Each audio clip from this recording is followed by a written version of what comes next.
Hello everyone, this is AndresRestart, and this time we are talking about how this is both a scary and beautiful time for video games.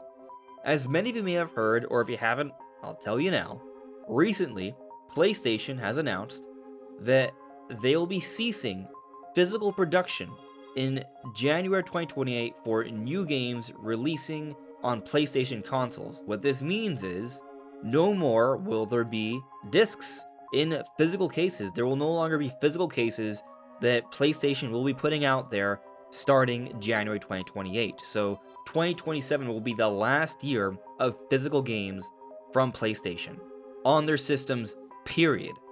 That's what they're saying, and everyone has reacted to this, and quite frankly, it's a really big deal that this is happening, and it's scary because gamers, I'm sure many of you watching, this is a Nintendo focused channel. I don't know if this is going to branch out beyond just my Nintendo audience, but this is a scary thing.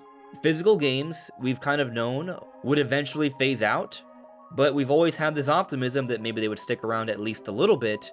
And in the case of PlayStation, they are making this move to end them entirely starting in 2028. And so I want to dive more into this situation and tell you my overall thoughts on this and what it may mean and what may be the future, and reminisce as well and talk about the Nintendo side of things on top of that, and how they, in a lot of ways, may be kind of like that beacon of light, that last ray of hope, the last bastion of a place where we can enjoy physical games.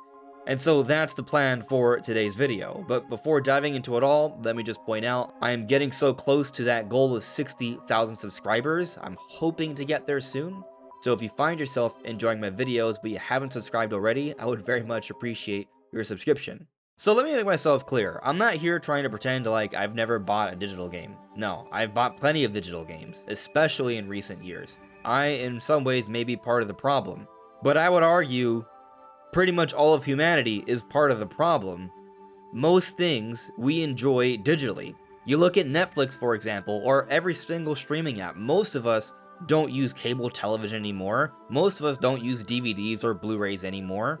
We watch most things through some sort of streaming app, be it Netflix, Hulu, Amazon Prime, HBO, even YouTube. There are so many different platforms to watch different shows and programs and such. And I think this is interesting to consider because it is these streaming apps that ultimately spelled the end for Blockbuster. For those that don't know, Blockbuster was this very popular store where you could go in and rent movies and video games. It was a really cool place to just go and hang out because you could just go in there and look at this wide selection of all these different kinds of movies and some games as well. You can even rent controllers and systems depending on the store and such. It was a cool time to go to Blockbuster, and it was a great way to play games in affordable fashion. Like, I think you could definitely make the argument that streaming apps are certainly cheaper than going to Blockbuster and renting all these different movies, but for games, I think it's actually quite the opposite. Games nowadays cost $60, $70, $80, $100 in some cases, and there really isn't too many options to rent, and with the end of physical, there's going to be now less options for people to sell and trade. So streaming apps ended Blockbuster because it outclassed Blockbuster, and so now you don't really have as many options to go and rent games. There are some places, but it's not like there are stores out there that you can just walk into and do this. And I just kind of miss Blockbuster. It was such a cool thing. I'm going to miss video game stores as well, and have been missing them because there's just less reason to visit them nowadays. And with PlayStation ending physical, that's one less reason to go to stores because there's no physical games to buy at places like GameStop. I even feel like arcades are not what they used to be either. And all these things I've loved. I loved going to arcades when I was little. I loved going to video game stores and looking at the selection and playing the different demos. And I loved going to Blockbuster and places like it. And all these things are dying out. And that sucks. As someone who was born in the early 90s and lived throughout that amazing time, and also the early 2000s, I am at least happy that I got to enjoy and experience these locations. But as a society, we are relying more and more on digital offerings. That's just the direction we're heading in. We're on our phones at all places at all times, and there, everything is digital. And so I'll just say, while I have expected this time to come, because it has been kind of just an inevitability. I say that not because I want it to happen, but just because realistically, that is what is going to happen. It saves these companies money. It eliminates the middleman. They don't have to produce cases or box art or discs or cartridges. They don't have to pay for the cost to send these over to these different stores and everything else involved in having them get a cut. They can just have everyone go to their digital store and they can sell it for the same price. So in other words, significantly better margins for them and have more control. Like, from a business perspective, digital just makes a lot of sense. There are some other things to consider here, which brings you to the Nintendo part of the equation. Nintendo still is going for physical. They've made no announcement that they will be killing off physical anytime soon. There's no guarantees what the Switch 3 will be, but the Switch 2 just came out, and it's probably going to be kicking for some time. We at least have this generation of Switch 2 to appreciate with the physical. And a lot of people have been really upset, at least online, and I understand the whole vocal minority thing, but a lot of people have complained about game key cards. For those that don't know what a game key card is, it is a cartridge for Nintendo Switch 2. You can buy a case, there is a cartridge, but when you put the cartridge into your Switch 2, you are required to download the game online to actually play it. And so the game's not actually on the cartridge, and a lot of people are not a fan of that, because not only do you have to put the game in there, wait until it downloads to play it, but also if there ever comes a time where the servers are no longer active, you will not have the option to download the game even though you purchased or own the cartridge in some way. Then also it takes up more storage space on your Switch too, so there's all those considerations to be had. I will say though, you can still go back to the Wii U, a console released in 2012, and if you purchased the game, if you owned it, you can still re-download it. So while you can't buy anything new on the Wii U eShop anymore, you can still download games you once had. So while there's no blatant promise that Nintendo will allow you to download these titles forevermore, it has been 14 years, and there are no obvious immediate signs that this will no longer be an option in the not-so-distant future. So I do think that's something else to be considered here. A lot of people that are super concerned that they're going to buy a game key card and then soon after they won't be able to download the game onto the cartridge, that's not a realistic fear, at least for the next couple generations of video games.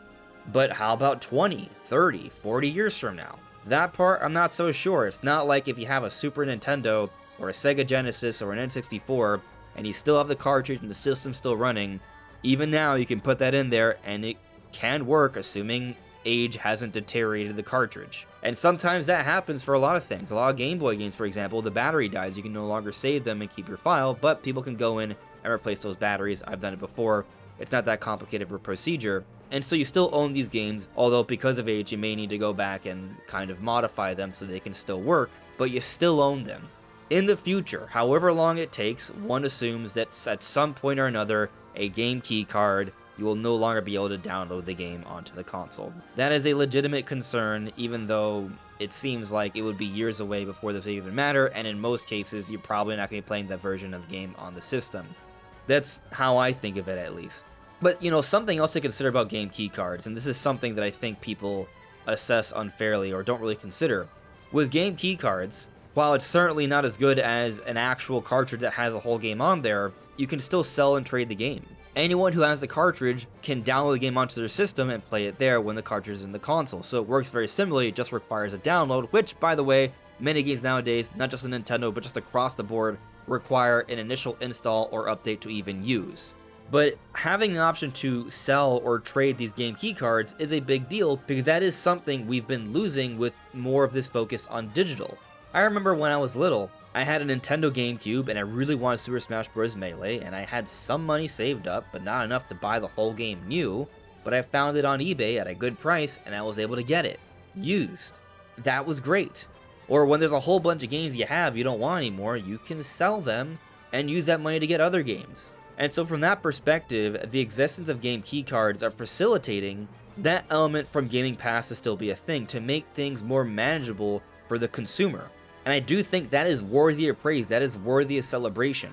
The thing about game key cards, a lot of times companies do this because the game may be too big to fit on a normal cartridge, that could be too expensive. Or perhaps they want the game downloaded straight onto the console because it's better for the game to run. There are different reasons why a game key card makes sense from a developer's perspective. And so at the very least, if you're thinking about getting a game key card or downloading a game digitally, well, if you like having at least something to look at physically, and you want to have at least the option to sell and trade it down the road, or just let someone borrow it, a game key card is more valuable. Now, something else that Nintendo has done recently is that for their own games, their own published titles, the digital versions of these games are now cheaper. And there was a little bit of controversy about this when this was initially announced a couple months ago. Some people were thinking that what Nintendo was doing was raising the price of their physical games as opposed to lowering the price of their digital games.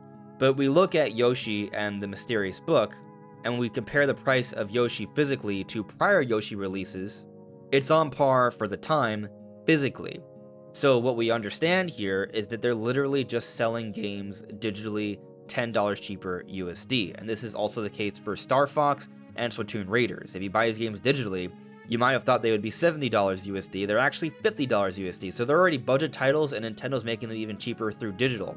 So it's cool that Nintendo provides that option for us to save some money here. I love that. On the other hand, though, and I think this is also fair to consider, I'm looking at things from both sides here, because Nintendo's making games cheaper, as cool as that is, it is also encouraging people, more people, to play games digitally, to buy them digitally.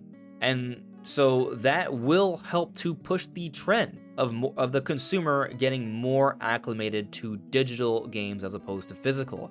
It does benefit all these companies, Nintendo as well, for us to buy things digitally. You cut out the middleman. That expands their margins there. Which, you know, them lowering the price with that in mind is certainly considerate, but it goes both ways. But something else to consider here, especially when thinking about Nintendo versus PlayStation or Xbox, what they have over them are their characters, their IP. It's one of the reasons why I think Nintendo is going to become vastly more successful, because they are now branching out into movies, and we're seeing the success of the Mario movies. We know the Zelda movies coming out next year. There are rumors of a Donkey Kong movie, a Metroid movie, a Star Fox movie. And so as these movies continue to come out, they are going to expand upon the popularity of these different characters, and with that increased popularity, guess what's going to happen? More people are going to buy the games, these IP are going to grow, and it's going to be this back and forth cycle where they will continue to gain momentum and popularity here. The parks are also involved with this, of course, their merchandising and all that stuff. But this is important to consider here, because with that in mind, these characters, the merchandising, people want to collect this stuff, I do believe that there is more reason to have a presence in stores. Like, I wanted to have my physical case of Star Fox. I want to have my physical case of Donkey Kong Bonanza, because I'm a huge Nintendo fan. I love Star Fox, I love Donkey Kong, and I want to have that case. I want to have that cartridge purely from a collector's point of view, or a big fan point of view, having something physically there. And so I do think from that perspective, Sony is actually kind of shooting themselves in the foot here by doing this. I understand that their IP, their characters are not nearly as beloved, but, you know, this move, in my opinion, isn't going to help them turn that around either. Of course, maybe they're just accepting the fact that that's just not something that they're going to have that much of an advantage of, at least not in comparison to Nintendo. But it also has me wondering if Nintendo will look at things in the same way as I am here, and they will take this into consideration when thinking about their presence in physical locations. Nintendo's certainly been experimenting with different ways to deliver information and interact with their audiences, right? You have the Nintendo Direct, you have Nintendo Today, you have these Nintendo preview events and all these different things they like to do. They try to be creative with this stuff, but also their presence in stores matters. It's great to go into stores now and play different demos for the Switch too, and you know, Nintendo does like to make their social media announcements to let people know, hey, if there's a demo to play at select retailers, you should go check them out. Nintendo has that partnership there, that this has to be an element that Nintendo wants to consider. Do they truly want to do away with physical, purely to improve their margins with digital, or maybe are they also thinking that there are still some serious benefits here to having that physical presence? You also consider amiibos, for example. I have a hard time believing Nintendo is going to just give up on amiibo, but perhaps what Nintendo is doing is, as opposed to making digital cheaper, so they encourage more people to buy digital, what they're doing instead is getting us acclimated to the idea that physical will be more expensive, and so as a result, while it may be more expensive, it's a premium to pay for to have the advantages of physical. It does give them more reason to keep it around. So you're still going to have stores years down the road where they'll do it because people will be willing to pay that little bit of extra to have that option to buy and sell, to have that cartridge, that case, because they like to see it at home. They want to have something physical, something that can look great as part of their collection. It's something to consider, but just considering what we have right now, as things are right now, there's so much about games that are incredible. You do have the conveniences of digital, but you also have these options with physical. Games are looking and running better than they ever have before. There are so many different ways to play games on the different platforms. There are a lot of things you can play for free. There are demos.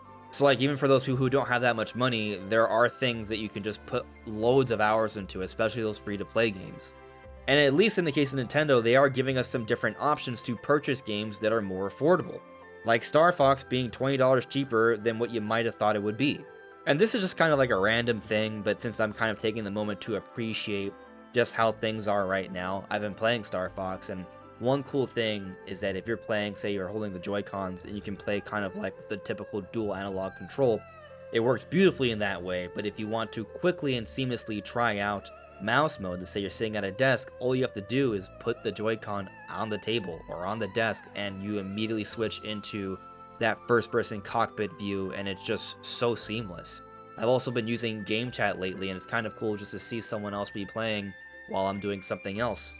Or how I can just take a break and just press the sleep button on my Switch 2, and I can go right back to it immediately after, and I pick up exactly where I left off. There's no delay there, it's instantaneous. So I'm just saying I love all these subtle little things I can do with my Switch 2.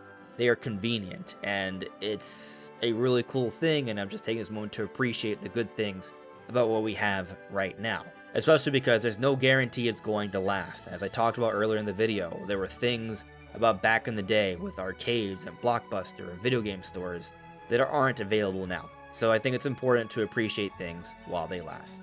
But what do you all think? Let me know in the comments below.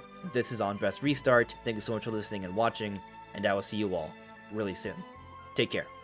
Bye.